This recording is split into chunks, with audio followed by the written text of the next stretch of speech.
और दोस्तों, स्वागत है आपका प्रयास क्लासिक में।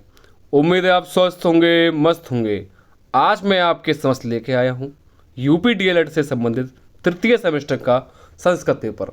यानी कि यह हमारा संस्कृत का पेपर है। किसका? संस्कृत का पेपर है, जो कि आपका लास्ट पेपर है। मैं बता दूं कि आपकी अंतिम तिथि में, यानी कि आपके डीएड थर्ड सेमेस्टर वाला का जो आपका पेपर अब होगा वो 3/11/2025 को होना प्रस्तावित हुआ है। इससे पूर्व आपका 1 तारीख को होने वाला था, लेकिन अब वो आपका 3 तारीख को होना प्रस्तावित हुआ है। साथ ही मैं बता दूं कि आपका यह पेपर भी आपका 25 अंक का होता है। 25 अंक में से मैं बता दूं कि आपको लगभग 12 नंबर लाना अनिवार्य रूप से निश्चित होता है। ठीक है, इस वीडियो में मैं लगभग आपके समक्ष अतिलघु प्रश्न लेके आया हूँ, जो कि आपको 80 प्लस, यानी कि 80 प्लस, जी हाँ 80 प्लस देखने को मिलेंगे, जो कि आपके प्रीवियस पेपर पर आधारित हैं। यदि किसी बच्चे ने यह वीडियो शुरू से लेकर एंड तक देख ली तो मैं 100% कह रहा हूं कि उसका 15 प्लस मार्क्स एकदम कन्फर्म है। यानी कि बहुविकल्पी प्रश्न भी आपके यहीं से बनेंगे और अतिलघु प्रश्न तो आपके यहीं से है ही, और साथ ही आपके लघुत्तरीय प्रश्न भी आपको यहीं से देखने को मिलेंगे। इसमें काफ़ी प्रश्न आपके लघुत्तरीय भी हैं और अतिलघुत्तरीय प्रश्न भी आपको यहीं से देखने को मिलेंगे। और साथ ही मैं बता दूं कि यह आपके सन 2017 से लेके 2024 तक के सारे प्रीवियस पेपर के आपके प्रश्न हैं। यदि किसी बच्चे ने यह वीडियो देख ली तो 15 प्लस उसके मार्क्स 100% है। यदि उसने किसी ने कुछ भी नहीं पढ़ा है तो भी देख लेता है वो, तो उसके 15 नंबर तो एकदम कन्फर्म है, एकदम कन्फर्म नंबर है उसके। ठीक है, तो इसलिए आप हमारी वीडियो के साथ बने रहिएगा शुरू से लेकर एंड तक। एक बार कमेंट में आप हर हर महादेव जय श्री राम अवश्य लिख देना। यदि आपने हमारे चैनल को अभी तक सब्सक्राइब नहीं किया है तो एक बार आप लोग सब्सक्राइब अवश्य कर दें और बेल आइकन दबाना ना भूलें, ताकि आपको नया नोटिफिकेशन प्राप्त हो जाए। कम से कम आपको 100 प्लस तो सब्सक्राइब करने ही है, और साथ साथ में बता दूं यदि नहीं होते तो आप शेयर अवश्य कर दें और लाइक करना ना भूलें। ठीक है, बढ़ते हैं वीडियो की ओर। देखिएगा पहला क्वेश्चन संस्कृत का। ठीक है, यहाँ से संस्कृत से काफ़ी बच्चे घबराते हैं, लेकिन आपको यह वीडियो देखने के पश्चात आप कभी नहीं घबराओगे। तो आपका इसमें आपके 100% में बता दूं कि काफ़ी नंबर आएंगे। फेल का तो आप क्राइटेरिया भूल ली जाओ, पास तो आप 100% ही होगे।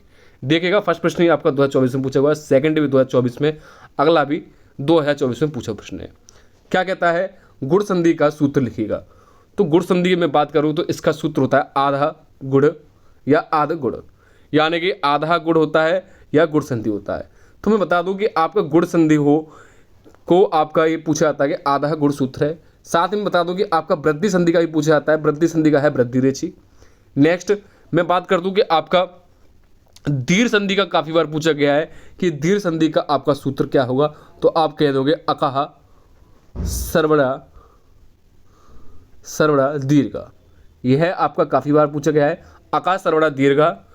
और गुण संधि से नाम से प्रतीत हो रहा है, जैसे गुड़, गुड़ से गुड़ तो गुड़ा लगा दो और आगे आधा, यानी कि ये दा आपका इनकम्प्लीट है, यानी कि आधा है, तो आधा गुड़ा। वृद्धि का वृद्धि रेखी, साथ में आपका दीर्घ संधि का अकाह सर्वड़ा दीर्घ। नेक्स्ट मैं बात करूं अयादि संधि का इचोड़ा यावा। ठीक है, तो इस प्रकार से आपके होते हैं। और यड़ संधि का क्या होता है? इकोडिची। यड़ संधि का होता है इकोडिची, यानी कि सारे ही फॉर्मूले मैंने आपको बता दिए एक ही प्रश्न में आपके। नेक्स्ट देखिएगा प्रश्न क्या कहता है आपका, पितरों, क्या पितरों में कौन सा समास है? समास विग्रह भी लिखिएगा। यह प्रश्न भी सन 2024 में पूछा हुआ है, तो यह प्रश्न काफ़ी महत्वपूर्ण है, वेरी वेरी इंपॉर्टेंट। तो पितरों का जो मीन्स है वो क्या है? माता चा पिता चा, यानी कि माता और पिता, चा का मतलब और, मतलब पितरों का जो मीन्स है वो क्या है? माता चा पिता चा, अर्थात पितरों। ठीक है, और इसमें आपका समास कौन सा है? आपका द्वंद्व समास है। कौन सा समास है? द्वंद्व समास। अब द्वंद्व समास की पहचान क्या होती है? ठीक है, इस समास में मैं बता दूं, या तो आपका इसमें क्या लगा होता है? और, ठीक है, या आपका मैं कह दूं कि आपका डैश लगा होता है, और या तथा और डैश लगा हो, वहाँ आपका क्या कहलाता है? आपका द्वंद्व समास। ठीक है, एक समास और कहा जाता है कि आपके संस्कृत में लगभग जो आपके समास कहते हैं, काफ़ी व्यक्ति कहते हैं 5 है, कोई कहता है 6, तो मैं बता दूं कि आपके 5 समास है संस्कृत में। पहला समास होता है आपका अव्ययीभाव समास। कौन सा? अव्ययीभाव समास। ठीक है, और सेकंड में बात करूं तो आपको कौन सा है? तो मैं लिख देता हूं तत्पुरुष समास। तत्पुरुष समास, अव्ययीभाव समास, इसलिए लेता हूं अव्ययीभाव समास, तत्पुरुष समास। ठीक है, फिर है कर्मधारय समास, कर्मधारय समास, फिर है द्विगु समास, फिर है द्वंद्व समास, और 1 2 3 4 5 छठवां है आपका 6 होते हैं बहुव्रीहि समास। ठीक है, बहुव्रीहि समास। ठीक है, अव्यय समास वह समास होते हैं जिसका आपका प्रथम पद प्रधान होता है, या सिंपल कह सकता हूँ वे समास जिसमें आपका प्रथम जो शब्द होता है वो उपसर्ग होता है। ठीक है, संस्कृत में आपके उपसर्ग लगभग 22 होते हैं। कौन कौन से होते हैं? प्रा, पर, अप, सम, निर, नि, वि, आण, नि, इस तरह से होते हैं। तत्पुरुष समास में आपकी लगभग 6 विभक्ति होती हैं कर्ता ने कर्म को। कर्मधारय समास में मैं बात करूँ तो इसमें एक आपका विशेषण और एक विशेष से पाया जाता है। नेक्स्ट, द्विगु समास में आपका पहला पद क्या कहलाता है? संख्यावाचक, अर्थात नवग्रह, जैसे कि 9 ग्रह का समूह। द्वंद्व में आपका मैंने बता ही दिया है। बहुव्रीहि समास में आपका एक अलग ही अर्थ प्रकट करे, जैसे कह सकते हैं आपका नीलकंठ, अर्थात नीला है कंठ जिसका, अर्थात भगवान शिव, या लंबोदर अर्थात श्री गणेश। ठीक है, इस प्रकार से आपके समास कहलाए जाते हैं। अगला प्रश्न देखिएगा, यह प्रश्न भी आपका सन 2024 में पूछा हुआ है। उपसर्ग किसे कहते हैं? ऐसे शब्दांश जो शब्द के पूर्व में जुड़कर उसके अर्थ में परिवर्तन कर देते हैं, कहीं कहीं विश्लिष्टता ला देते हैं और कहीं क्या लिखा है शोभावर्धक होते हैं, वे उपसर्ग कहलाते हैं। तो मैं आज बताता हूं कि आपका उपसर्ग होता क्या है। तो सपोज डैट कि मैंने आपका यह लिख दिया आपका मान। ठीक है, मान, तो मान का क्या है आपका, ये आपका क्या है, एक मान, जो भी मान होता है उसका उसे कहते हैं मान। लेकिन मैं बात करूं इसके आगे पीछे लगाता हूं ता, इसके पीछे लगा दिया मैंने ता, तो यह क्या हो गया आपका प्रत्यय, यह क्या हो गया प्रत्यय। ठीक है, यानी कि उपसर्ग वह होता है इसके आगे लगाया जाता है और प्रत्यय वो होता है कि शब्द के पीछे लगाया जाता है। तो अभी तक क्या था, ये मानता, इसके बीच में ता लगा दिया, ता यानी पीछे लगाया जाता है प्रत्यय, तो इसके अर्थ में परिवर्तन हो गया। ठीक है, नेक्स्ट में बात आगे लगा दूं इसके सा, इसके आगे मैंने लगा दिया सा, तो यह क्या हो गया समानता। क्या कहला रहा है? समानता। यानी पहले क्या था मान, पीछे मैंने प्रत्यय लगा दिया ता, तो यह क्या इसका जो इसका अर्थ है उसमें आपका चेंजेस आ गया। लेकिन फिर मैंने इसके आगे लगा दिया सा, तो यह चीज़ क्या होगी आपकी उपसर्ग हो गई। ठीक है, तो यानी कि इस शब्द में आपके समानता लगने के पश्चात इसके अर्थ में परिवर्तन आता है। और साथ ही मैं बता दूं कि इसमें उपसर्ग और प्रत्यय दोनों ही प्रयोग किए गए हैं, अर्थात इसके अर्थ में परिवर्तन आ गया। और मैं चाहूं तो इसके आगे एक और उपसर्ग लगा सकता हूं, क्या? आ, तो ये क्या कह रहा है? असमानता, असमानता। तो आप देख सकते हो पहले क्या था समानता, फिर है असमानता, तो फिर से इसके अर्थ में परिवर्तन आग देखने को मिलता है। तो यही मैं कह सकता हूँ किसी शब्द के आगे यदि कोई उपसर्ग लगे या शब्द लगे तो उसके अर्थ में परिवर्तन आता है, तो वह आपका क्या कहलाता है? उपसर्ग कहलाता है। ठीक है, इसमें आपका प्रत्यय और उपसर्ग दोनों ही प्रयोग हुआ है। ठीक है, आशा है कि आपको समझ में आ गया होगा और आपका पेपर, आज का पेपर काफ़ी बेहतरीन और सुगम गया होगा, सरल गया होगा। कमेंट करके अवश्य बताएं कि किस किस बच्चे का पेपर कितना अच्छा गया। कमेंट करके आप अवश्य बताएं कि किस किस बच्चे का 40+ अंक प्लस गया है। एसएसटी का पेपर 40+ गया है। ठीक है, साथ ही आपका साइंस और मैथ का कोई कमेंट कर बताओ किस किस के आपके 20+ अंक आ रहे हैं। ठीक है, अगला प्रश्न देखिएगा। तो इसमें आगे उपसर्ग के उदाहरण भी दिए हैं, देखिएगा। है जैसे हार शब्द के पूर्व अलग अलग उपसर्ग लगाने से भिन्न भिन्न अर्थ प्रकट होते हैं, जैसे प्र प्लस हार अर्थात प्रहार, वी प्लस हार विहार, आ प्लस हार आहार। अगला देखिए प्रश्न क्या कहता है। मैं आपको 80+ प्रश्न कराऊंगा, लगभग 80+, 50+ भी नहीं, 80+। ठीक है, ताकि आपका पासिंग तो छोड़ो 15-20 नंबर आराम से आ जाए। यह प्रश्न भी आपका सन 2024 में पूछा हुआ है। क्या कहता है आपका? पिबन एवं गच्छन में कौन सा प्रत्यय है? इसका प्रयोग किस लकार किस स्थान पर होता है? मैंने बता दिया कि प्रत्यय क्या होता है। मैं बात कर दूं कि आपके जो लकार होते हैं संस्कृत में 10 लकार होते हैं, जिसमें से आपके 5 प्रयोग किए जाते हैं। कौन से? लट लकार, लट लकार, लोट लकार, लिंग लकार और विधिलिंग लकार। तो उसमें पूछा है कि आपका पिबन और गच्छत में कौन सा है? सत्र प्रत्यय और वर्तमान काल में प्रयोग होता है, अर्थात इसका यही सही है। यह प्रश्न भी आपका सन 2024 में पूछा हुआ है। अगला प्रश्न देखिएगा, वेरी वेरी इंपॉर्टेंट प्रश्न आपका यह सन 2024 में पूछा हुआ है। गिनतियां से तो आपका 100% पूछा जाता है। अधिकतर आपकी गिनती लगभग 50 लास्ट खिंचकर 100 तक पूछी जाती है, और सबसे ज़्यादा आपकी 19, 29, 39, 49 की पूछी जाती है और 30 की। नेक्स्ट देखिए 19, 30, 50 संख्याओं को संस्कृत में लिखिएगा। 19 का क्या होता है आपका? इकोना विसंति, इकोना विसंति कहते हैं हम 19 को। नेक्स्ट 30 को कहते हैं त्रिशंता, 50 को कहते हैं पचासत। तो मुझे आशा है आप लोग यह समझ गए होंगे। एकोना बिसंती कहते हैं 19 को और बिसंती कहते हैं 20 को। ठीक है, अगला प्रश्न क्या कहता है, देवदत्ता ग्रामा गच्छति, वाक्य को क्रम वाच्य में परिवर्तित कीजिए। वेरी इंपोर्टेंट प्रश्न है। तो इसका हो जाएगा देवदत्तेन ग्राम गम्यते। नेक्स्ट, अस धातु लट लकार के मध्यम पुरुष के तीनों वचनों के रूप लिखिए। वेरी वेरी इंपोर्टेंट प्रश्न है आपका, वेरी वेरी इंपोर्टेंट प्रश्न है आपका। ठीक है, इसे आप लोग ध्यानपूर्वक देखिएगा, यह सन 2023 में पूछा हुआ प्रश्न है। तो इसका हो जाएगा अस धातु के लट लकार का पूछा गया है। तो पहला है असी, फिर स्था, फिर लास्ट में स्थ। ठीक है, अस स्था स्थ। ठीक है, ये आपके अस धातु के कहलाएंगे तीनों वचनों में। अगला प्रश्न देखिए क्या कहता है आपका, ऊष्म संज्ञक वर्णों के की संज्ञा को बताते हुए उन वर्णों का भी उल्लेख कीजिएगा। यानी सपोज डेट मैं बता दूं कि आपके ऊष्म संज्ञक वर्ण कितने होते हैं, 4 होते हैं। कौन कौन होते हैं, सा, शा, सा, हा। यानी कि इन वर्णों का उच्चारण करते समय मुख से थोड़ा सा ऊष्मा का प्रवाह हो, उन्हें हम कहते हैं ऊष्म संज्ञक वर्ण। कौन कौन से होते हैं, सा, सा, हा। यह प्रश्न भी काफ़ी महत्वपूर्ण है आपका। जैसा कि आप देख सकते हो, यह प्रश्न भी आपका सन 2023 में पूछा हुआ है। अगला प्रश्न देखिएगा, 100 उदाहरण वृद्धि संधि विधायक सूत्र का उल्लेख कीजिएगा। सन 2023 में पूछा हुआ प्रश्न है।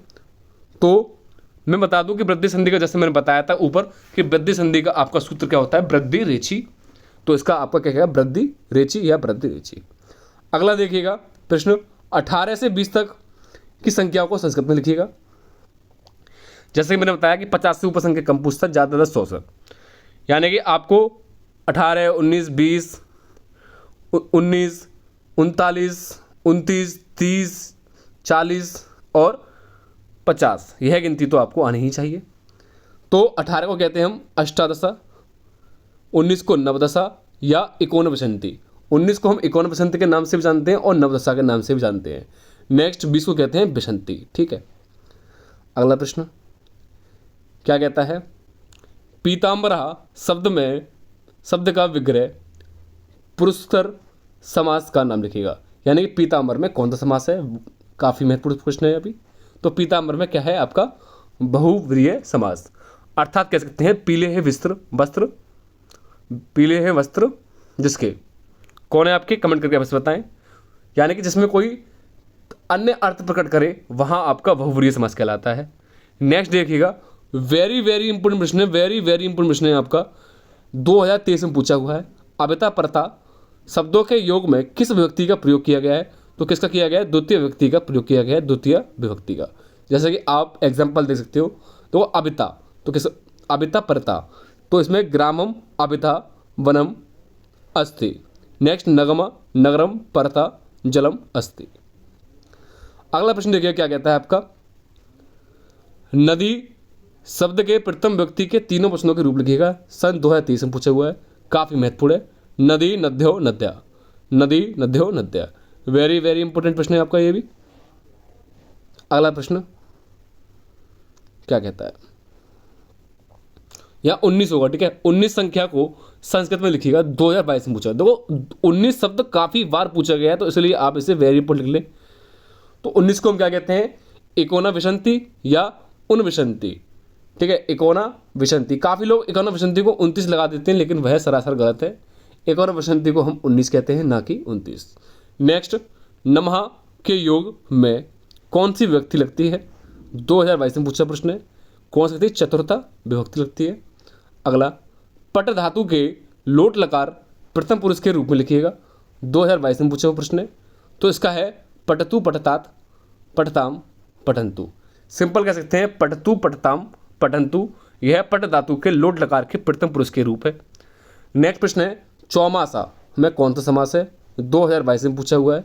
चौमासा यानी कि सिंपल कह सकते हैं, इसमें आपका पहला पद क्या है, आपका संख्यावाचक है, तो यह आपका द्विगु समास है, अर्थात इसमें आपका द्विगु समास कहलाएगा। अगला, क्रा धातु का लट लकार का रूप लिखिएगा। देखो यह प्रश्न काफ़ी बार पूछा गया और इस बार भी पूछने की काफ़ी आशंका है। ठीक है, यह आपका 2022 में पूछा हुआ है। तो देखिएगा प्रथम पुरुष, मध्यम पुरुष और उत्तम पुरुष। तो इसका हो जाएगा कर्षति, कर्षता, कर्षन्ति, कर्षसि, कर्षथा, कर्षथा, कर्ष्यामि, कर्ष्यावा, कर्ष्यामा। ठीक है, कृधातु को काफ़ी बार पूछे गए हैं और ये आपके फर्स्ट सेमेस्टर में भी पूछे गए थे। अगला, संस्कृत में कारक के कितने भेद होते हैं? संस्कृत में आपके कारक के 6 भेद होते हैं। ठीक है, 2021 में पूछा हुआ प्रश्न है। अगला, तो एक अस्मद के और युष्मद के काफ़ी बार रूप पूछे गए हैं, अस्मद और युष्मद के। तो अस्मद सर्वनाम शब्द के प्रथम विभक्ति के तीनों वचनों के रूप लिखिएगा। तो इसका होगा अयम, आवाम, वयम। क्या? अयम, आवाम, वयम। 2021 में पूछा हुआ प्रश्न है। अगला प्रश्न देखिएगा, ताज्य न, धैर्य, विद्रुपे काले, शोलकांश का अर्थ लिखिएगा। 2021 में पूछा प्रश्न है। इसका हो जाएगा संकट काल में भी धैर्य का त्याग नहीं करना चाहिए। यानी कि किसी व्यक्ति पर कितना भी अकाल और संकट पड़ जाए लेकिन उसको अपना धैर्य नहीं छोड़ना चाहिए। ठीक है, यह काफ़ी व्यक्तियों को अपने जीवन में उतारना चाहिए। अगला प्रश्न देखिएगा, 2021 में पूछा हुआ है। क्या कहता है? अनुगमनम में कौन सा उपसर्ग है? तो इसमें है अनु। अनु का मतलब पीछे करना। अनुगमनम में आपका साफ शब्द है अनु उपसर्ग। अगला, दातुम में कौन सा प्रत्यय है? मैंने फिर से बताया कि प्रत्यय आपका बाद में लगता है। काफ़ी लोग इसमें तुम लगा देंगे। यह प्रश्न आपका काफ़ी बार बहुविकल्प में देखने को मिला है। वैसे तो बशर्ते आपका 2021 में आया है। तो दातुम में काफ़ी लोग दा को लगा देंगे। दा आगे नहीं होगा, वो आपका प्रत्यय नहीं होता, हमेशा पीछे आता है। और पीछे आता है तो काफ़ी बच्चे तुम लगा देंगे, तो तुम नहीं होता, क्या होगा? तुमन। ठीक है, ये आपके सत्य प्रत्यय, तुमुन प्रत्यय, ठीक है, स्थानस प्रत्यय, ठीक है, ये काफ़ी होते हैं, काफ़ी प्रत्यय होते हैं। कृत प्रत्यय बहुत होते हैं। धातु के अंत में अलग लगते हैं, शब्द के अंत में अलग लगते हैं, तदर्थ प्रत्यय। तो इसके लिए आपको डिटेल वीडियो काफ़ी बाद में पढ़ाएंगे काफ़ी। ठीक है, तब तक के लिए आप इतना ही समझें। अगला प्रश्न देखिएगा, गोहितम में कौन सा समास है?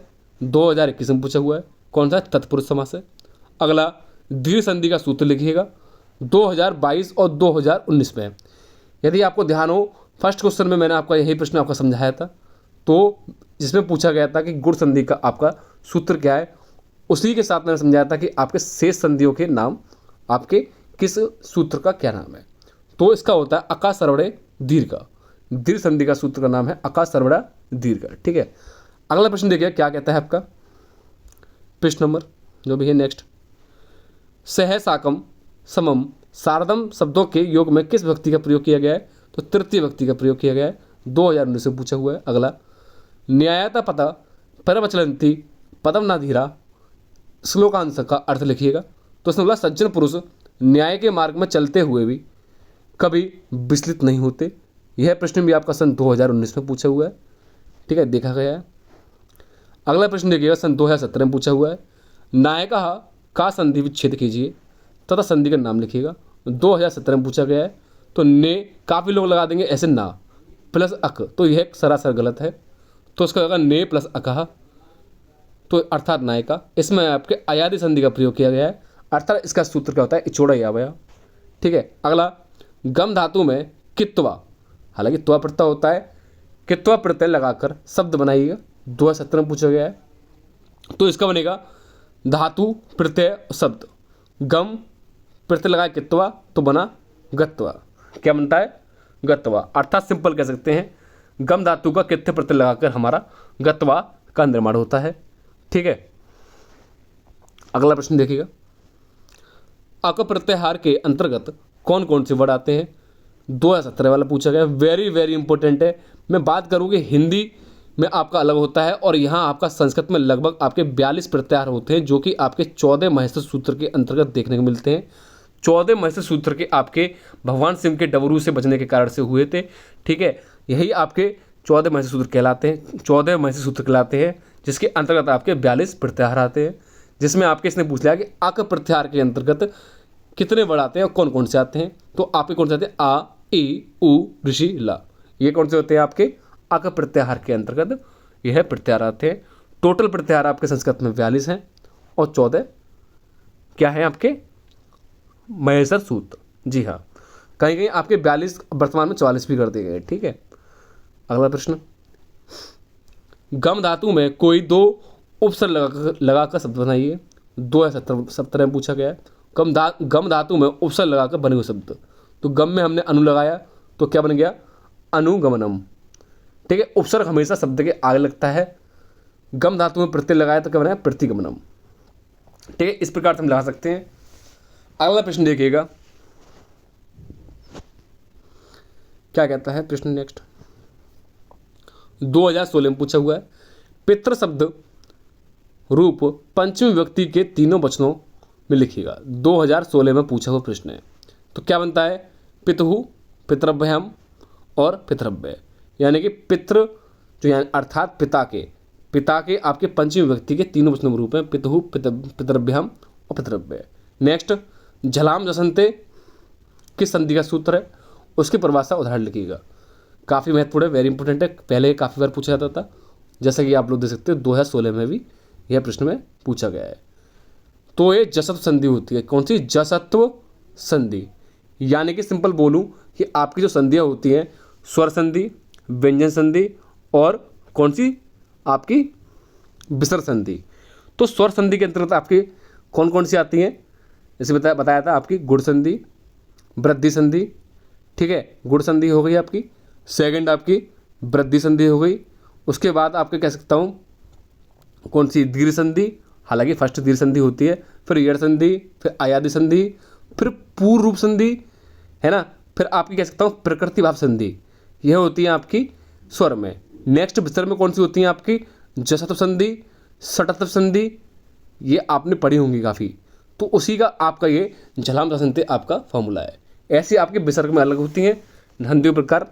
तो संधि आपकी जसत्व संधि इसी में आती है, जिसका आपका फॉर्मूला है झलाम जसंते। ठीक है, तो यदि वर्ग का प्रथम, द्वितीय, तृतीय और चतुर्थ और यार अलावा से कोई वर्ण हो तो अपने ही वर्ग का के तृतीय वर्ण हो जाता है। यानी कि यार अलावा क्या है आपका, अंतस व्यंजन, जैसे दिक प्लस अंबर। तो जैसे कि आप लोग देख सकते हो, या दिक है या अंबर है, तो इसका हो जाएगा दिगंबर। जगत धन ईज अर्थात जगतीश। ठीक है, तो इसने यही बोला है, प्रथम, तृतीय या चतुर्थ या यार अलावा आ जाए, कोई वर्ण आ जाए तो उसका वर्ग के तृतीय वर्ण हो जाता है। नेक्स्ट प्रश्न क्या कहता है, अस धातु लंग लकार का रूप उत्तम पुरुष के तीनों वचनों में लिखिएगा। तो क्या कहलाएगा, आसम, आशु और आसमु। यह प्रश्न में आपका 2016 में पूछा हुआ है। नेक्स्ट, अभी उपसर्ग लगाकर कोई 4 शब्द बनाइएगा। यह प्रश्न में सन 2016 में पूछा गया है। तो उपसर्ग कहाँ लगता है आपका, आगे, तो अभी लगाकर, यानी कि इसके बाद में हम कोई भी शब्द ला सकते हैं। अभी क्या लगाना है, उपसर्ग। तो अभिमाना, अभिगमनम, अभिज्ञानम और अभिमुखम। और नेक्स्ट आपकी कालिदास की रचना भी है क्या, अभिज्ञान शाकुंतलम। 5वीं मैंने बता दी अपनी तरफ से, कौन सी, अभिज्ञान शाकुंतलम। अगला प्रश्न देखिएगा, पश्यन शब्द में धातु एवं प्रत्यय लिखिएगा। दृश्य धातु और सत्र प्रत्यय है, 2016 में पूछा गया है। ठीक है, अगला प्रश्न देखिएगा, रामाय गाम ददाति में कौन सा कारक है। तो रामाय गम ददाति में संप्रदान कारक है, चतुर्थी विभक्ति और एक वचन का प्रयोग किया गया है। अगला प्रश्न देखिएगा, दीर्घ संधि या दीर्घ स्वर कितने होते हैं। तो दीर्घ स्वर आपके कितने होते हैं, 8 होते हैं। कौन सा, आ, ई, उ, ऋषि, ए, ओ और ओ। ठीक है, ये आपके दीर्घ स्वर के अंतर्गत आते हैं। ठीक है, अगला प्रश्न देखिएगा, अनुसार तथा अनुनासिक का एक एक उदाहरण दीजिएगा। अनुसार का उदाहरण है धर्मम प्लस चर, तो धर्म चरम। नेक्स्ट, अनुनासिक का उदाहरण है दिक् प्लस ना था, तो दिंगना था। अगला प्रश्न क्या कहता है, वाणगयम वाणमयम शब्द का संधि विच्छेद कीजिए तथा संधि का नाम लिखिएगा। तो वाक धर्मयम अर्थात वाणियम संधि है, इसमें आपकी अनुनासिक संधि, जिसमें आपका मोहनिसार होता है, क्या, मोहनिसार। ठीक है, यदि आपको ये वीडियो अच्छी लग रही हो तो एक बार कमेंट में जय श्री राम अवश्य लिख दें। हर हर महादेव भी लिख सकते हो आप लोग, कमेंट में आप लोग जय श्री राम अवश्य लिख दें और सब्सक्राइब करना आप लोग ना भूलें। ठीक है, आप लोग के एक सब्सक्राइब से हमें काफ़ी मोटिवेट मिलता है, तो आपसे आशा है कि आप लोग सब्सक्राइब अवश्य कर दिया करें। देखिएगा नेक्स्ट प्रश्न क्या कहता है आपका, बाड़ी के कितने रूप बताए गए हैं।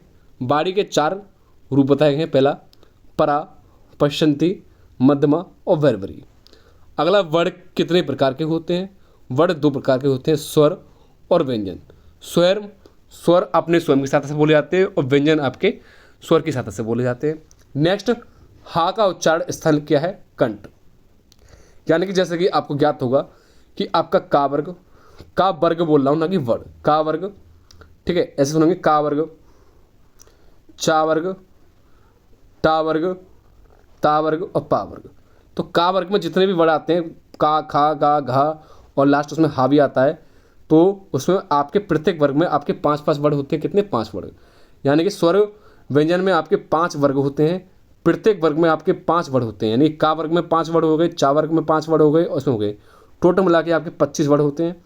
तो का वर्ग के अंतर्गत जितने वर्ड आते हैं वो किससे बोले जाते हैं? कंठ से बोले जाते हैं, ठीक है। और चा वर्ग में जितने भी आते हैं वो किससे बोले जाते हैं? तालु से बोले जाते हैं।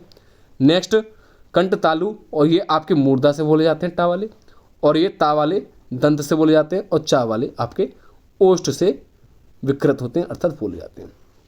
तो कंठ तालु मूर्धा दंत ओष्ठ से का वर्ग, चा वर्ग, टा वर्ग, ता वर्ग बोले जाते हैं, ठीक है।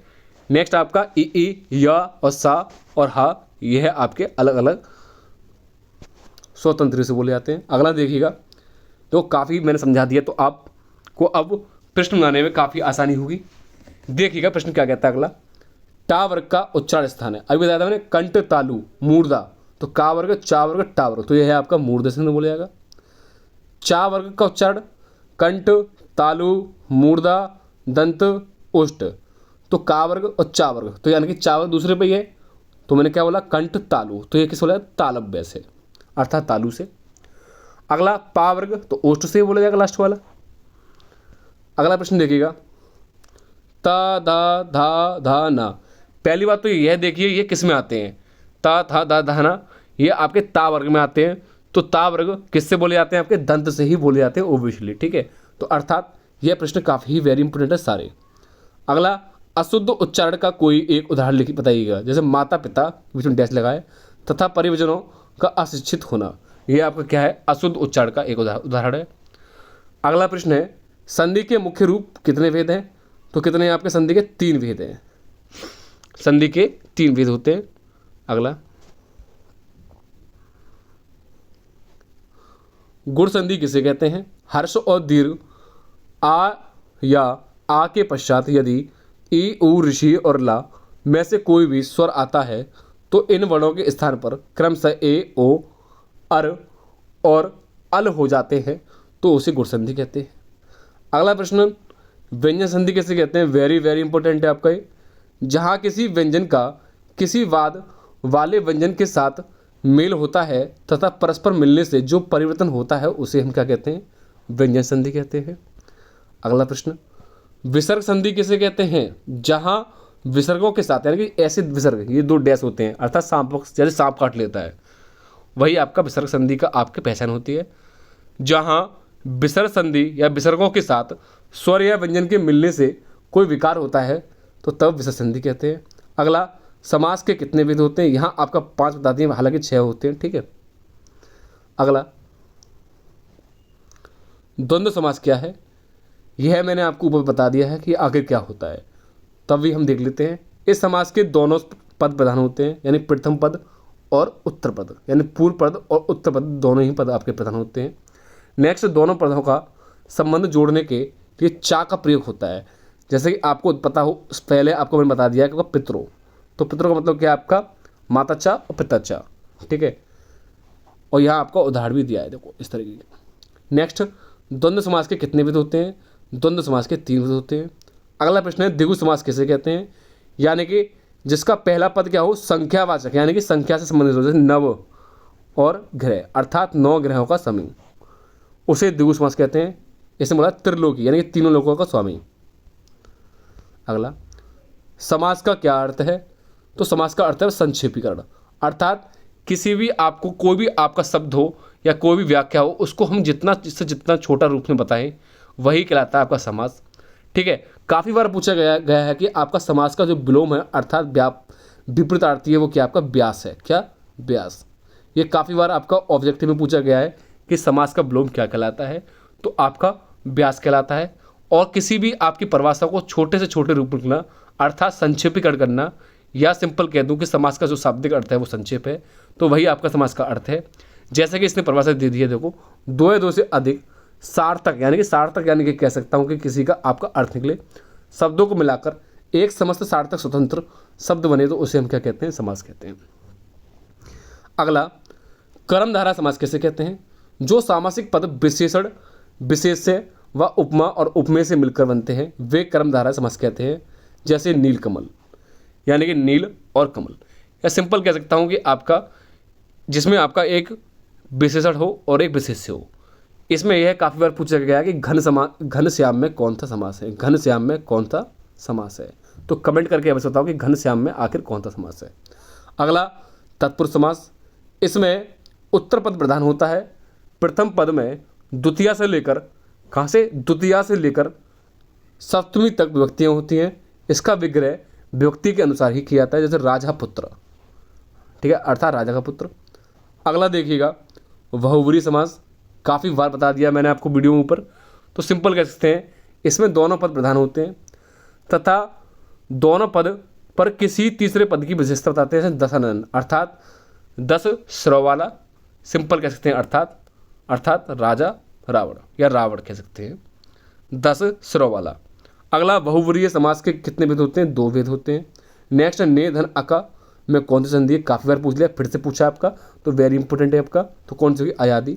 इसका फॉर्मूला है इचोड़ा यावा यावा। अगला प्रश्न देखिए क्या कहता है, अवनीशा में कौन सी संधि है? तो दीर्घ संधि है। आ से लेके का तक समान स्वर आते हैं। नेक्स्ट, महेश, तो महेश में कौन सी संधि है? आपकी गुण संधि है। कौन सी? गुण संधि है, ठीक है। नेक्स्ट है देवालय में कौन सी संधि है? तो दीर्घ संधि है। नेक्स्ट है वसुदेव, तो वृद्धि संधि। वृद्धि संधि की फॉर्मूला है आपकी, तो जहाँ आपकी ये डबल ए और ए बन जाए वहाँ होती है वृद्धि संधि। अगला, पित्रे किस विभक्ति एवं वचन का रूप है? तो चतुर्थी विभक्ति एवं का रूप है पित्रे, इंपॉर्टेंट है ये भी। अगला प्रश्न, पुनः कह रहा हूँ यहाँ आपके 80+ प्रश्न है, ना कि 50+, ठीक है। 80+ है तो इसलिए घबराए नहीं, यहाँ से आपको पासिंग छोड़ो कि आपका काफ़ी बेहतरीन नंबर आएंगे, इसलिए आप इस वीडियो को शुरू से लेकर एंड तक हमारे साथ बने रहिएगा। देखिए क्या कहता है, राजना का राग्य रूप किस विभक्ति में बनता है? तो चतुर्थी विभक्ति में बनता है। अगला प्रश्न क्या कहता है, नदी शब्द का नद्या रूप किस विभक्ति में बनता है? तो पंचमी और षष्ठमी में, यानी कि पंचमी में भी और षष्ठमी में भी आपका इसका नद्य रूप बनता है, किसका? नदी का। अगला प्रश्न काफ़ी महत्वपूर्ण है, रामायणम या रामाडाम रूप किस विभक्ति का वचन रूप है? तो षष्ठी विभक्ति और बहुवचन का रूप है, अर्थात षष्ठी विभक्ति का बहुवचन है क्या? रामाडाम, ठीक है। कमेंट करके बताओ कि रामेशु आखिर किस विभक्ति और किस वचन का रूप है। अगला, धेनो का विभक्ति और वचन क्या है? सप्तमी विभक्ति और एकवचन है। अगला, गुरुवे किस विभक्ति का वचन और एक रूप है? तो चतुर्थी विभक्ति और एकवचन का है। अगला, पितृ अर्थात पिता के हैं, पितृ शब्द का षष्ठी और एकवचन का रूप है, वेरी वेरी इंपॉर्टेंट है। तो कौन सा है? पितु, कौन सा? पितहु, ठीक है। अगला, राज्ञ किस विभक्ति एवं वचन का रूप है? द्वितीय विभक्ति का है और बहुवचन का है। अगला, भगवान किस विभक्ति एवं वचन का रूप है? प्रथम विभक्ति और एवं एकवचन का है, किसका? भगवान। काफ़ी महत्वपूर्ण है, वेरी वेरी इंपॉर्टेंट प्रश्न है आपका। क्रिया किससे कहते हैं? जिस शब्द के द्वारा किसी कार्य के होने या करने का पता चलता है उसे हम क्रिया कहते हैं, ठीक है। अगला, स्वास्थ्य सही नहीं आज भी। धातु किसे कहते हैं? क्रिया के मूल रूप को धातु कहते हैं, जैसे पट, गम, हस इत्यादि। वेरी वेरी इंपॉर्टेंट है ये प्रश्न, आपका काफ़ी बार पूछा गया है। भू धातु, लोट लकार, प्रथम पुरुष और बहुवचन क्या है? कभी कभार तो भू धातु के 2 नंबर में सारे ही आपके इसके वो पूछ लिया है, प्रथम तृतीय सारे ही आपके इसके रूप पूछ लिए थे, तो भवंतु होगा। अस धातु के लट लकार के प्रथम पुरुष और एकवचन का क्या होगा? भविष्यति।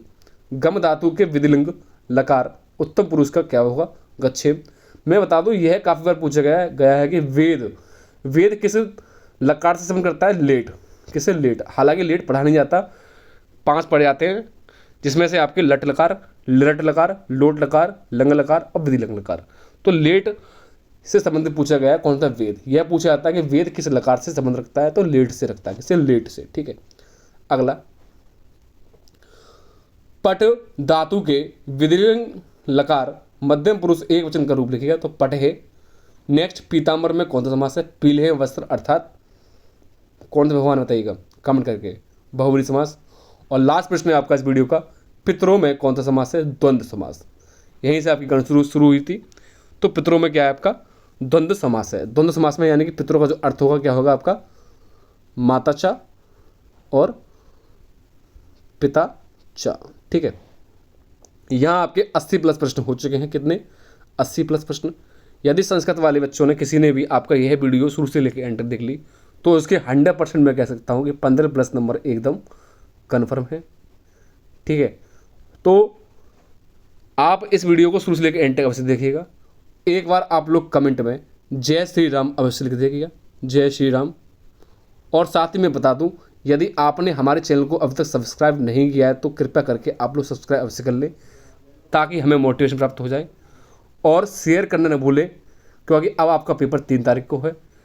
काफ़ी हद तक इसको शेयर करते हैं और कमेंट करके जय श्री राम अवश्य बताएँ। और इसका मोटिव है लगभग आज हमें इसमें लगभग 100+ सब्सक्राइब चाहिए और लगभग 200+ तो लाइक आप लोग कर ही सकते हो इतना तो। ठीक है, इससे हमें काफ़ी मोटिवेट मिलता है। ठीक है, पढ़ाने में भी मज़ा आता है और आपको पढ़ने में भी। तो इसलिए शेयर, सब्सक्राइब, लाइक अवश्य कर दें और जय श्री राम अवश्य कर दें। मिलते हैं नेक्स्ट वीडियो में। धन्यवाद। जय हिंद, जय भारत।